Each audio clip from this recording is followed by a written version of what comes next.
Assalomu alaykum.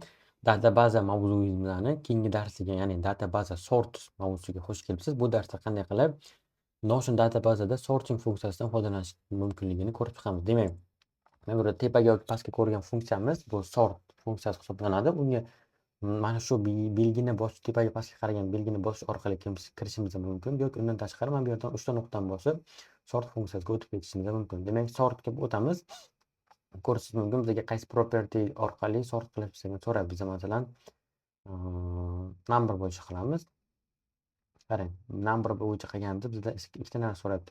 Ascending yoki descending. Ascending bu pastdan yuqoriga qarab o'sib boruvchi, descending yuqoridan pastga qarab tushadi. O'zi mana ko'rishingiz mumkin. Sorting funksiyasida eng yaxshi bu number hisoblanadi. Mana ko'rib chiqamiz, qarang. Sort qilamiz.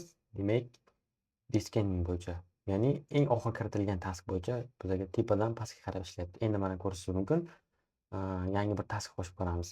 Task bilan test qilib, test 1 qilib qo'yamiz. Mana bu yerda mana ko'rishingiz mumkin. Shuni 5 qilishimiz bilan bu mana o'rtaga chiqib ketib qoladi. Endi qarang, sortingdan boshqa bo'limlardan ham foydalanishimiz mumkin. Masalan, statusda.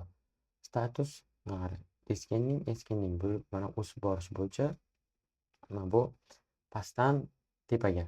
Ya'ni bu qanaqa ishlaydi qarang.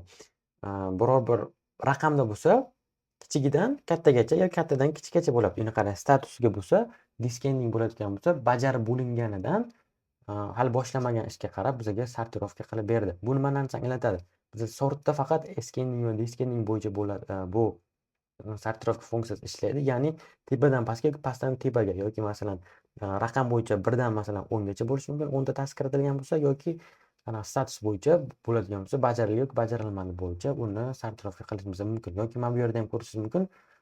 Umumiy databazamizga bitta sortirovka funksiyasini berdi. Endi mana bo'limlarga ham alohida berishimiz mumkin. Masalan, sort ascending, descending. Masalan, ascending qilsak, mana marketingdan boshlab mediaga bizga sortirovka qilib berdi. Ya'ni bu nima bo'yicha desak, mana bu yerga kiramiz, edit property qilamiz. Mana bu yerda joylashuv bo'yicha, ya'ni marketing bizga birinchi kiritilgan. Shuning uchun ascending qilganimizga bizga pastdan tepaga qarab yuradi.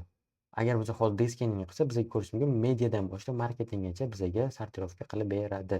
Endi mana ko'rishingiz mumkin.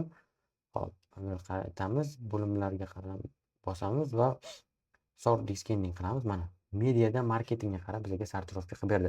Asosiy sortirovka bo'yicha darsligimiz shundan iboratdir.